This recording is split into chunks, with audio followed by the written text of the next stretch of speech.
Maia Kenduri Cinta Taman Ismail Marzuki Jakarta tanggal berapa? 6 Maret 2026. Oke. Oke mana? Oke. Gak jelas Son. Loh, melaku bos, Kenduri Cinta bos. Arah tim ini masuk lebu tim bos. Situasi tim mengi bos. Kalau mau masuk malam jangan lewat pintu masuk. Gimana sih? Salah satu yang sering kali disebut di berbagai forum yang lain adalah bahwa puasa itu adalah sebuah metode mendekati buah terlarang. Nah itu mokel pertama, peristiwa mokel pertama dari puasa dalam konsep puasa yang berbeda yang kita lakukan hari ini. Makanya ayatnya kan kutiba alaikumusiyam kama kutiba alal ladzina min qablikum. Nah ini sebenarnya kalau nanti Habib datang pada Jabar itu mau saya tagih bedanya siam sama saum. Apa gitu? Makanya kenapa kutiba alaikumusiyam karena kutiba alal ladzina min qablikum, seperti yang diwajibkan sebelum kamu. Apalagi dalam ayat ini ditekankan adalah ya ayyuhalladzina amanu, bukan ya ayyuhan nas.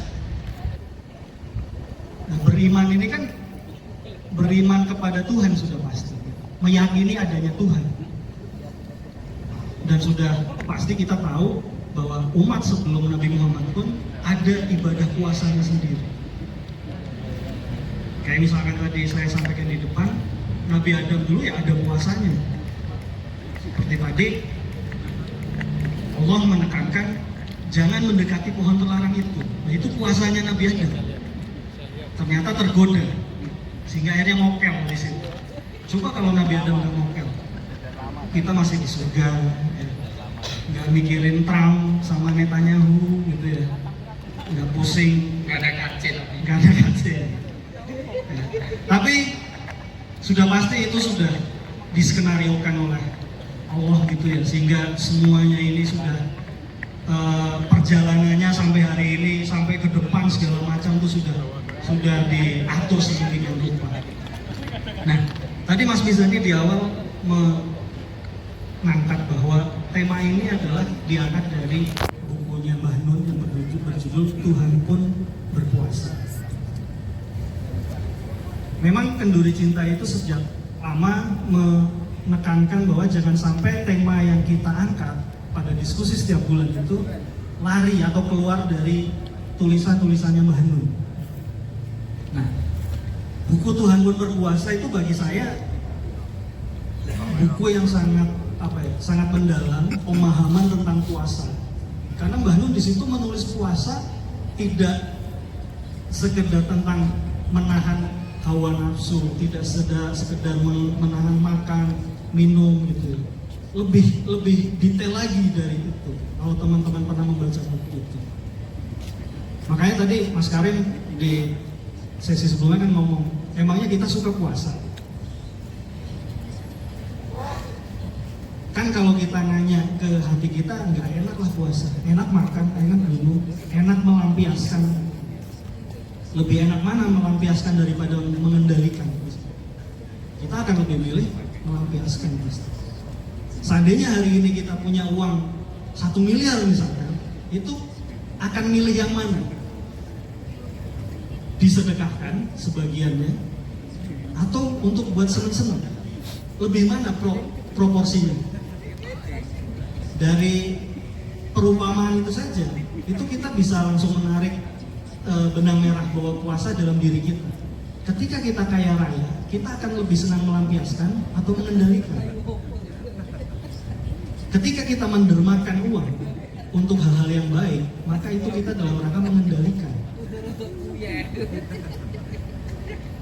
Di Islam sendiri pada konsep zakat pun ada aturannya kan. Tidak kemudian sampai kamu harus berzakat lebih banyak, enggak, 2,5%.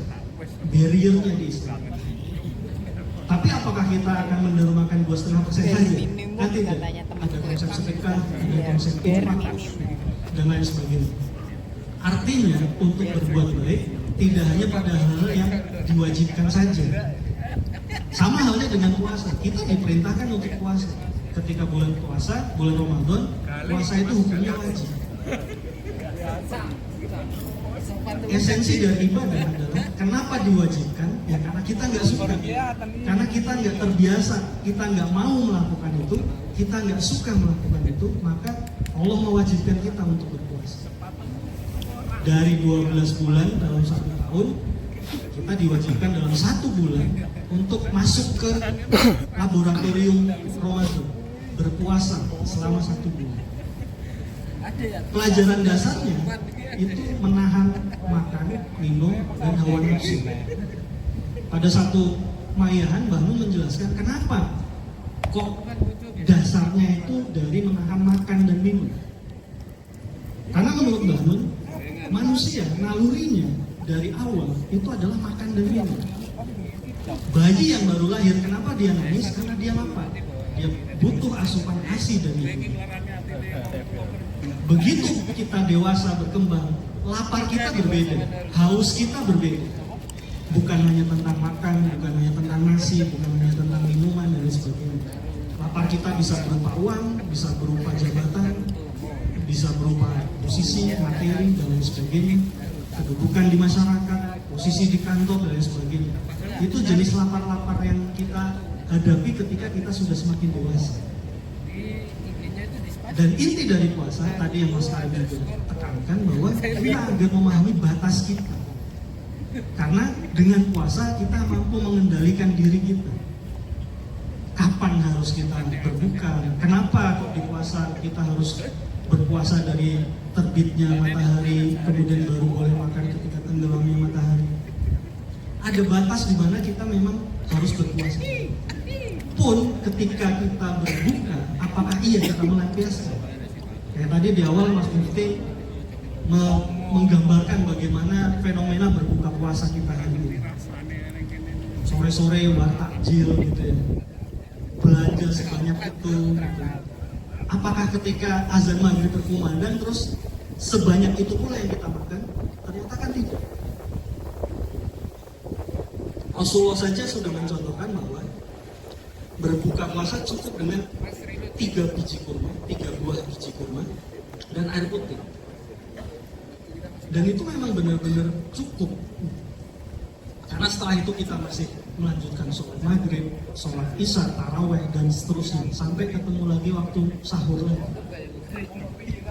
Artinya, dengan kita melakukan ibadah puasa dan kita tahu batasnya, kapan kita berbuka, ternyata ketika kita sampai pada waktu berbuka, tidak serta-merta juga kita akan melampiaskan waktu berbuka.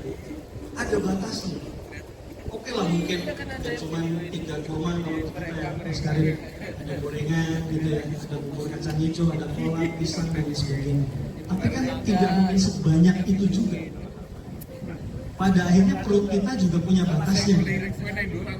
Walaupun mungkin ada misalkan konten kreator, influencer yang dia bisa makan banyak, tapi kan nggak semua dari kita bisa seperti itu. Video juga. Ketika sampai pada masanya berbuka puasa, ternyata yang dimakan cukup ya mungkin kolak pisang cuma 2-3 potong pisangnya, gorengannya mungkin cuma 1-2 biji. Apa iya kemudian kita beli gorengan 10.000 terus kita habiskan sendiri?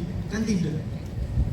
Ada batas yang kemudian ketika kita berpuasa sebelumnya melihat, ketika sore-sore melihat jajan itu kayak pengen beli banyak hal, tapi begitu azan maghrib, begitu kita batalkan, ternyata setelah berbuka puasa itu tidak sebanyak itu juga yang kita lakukan.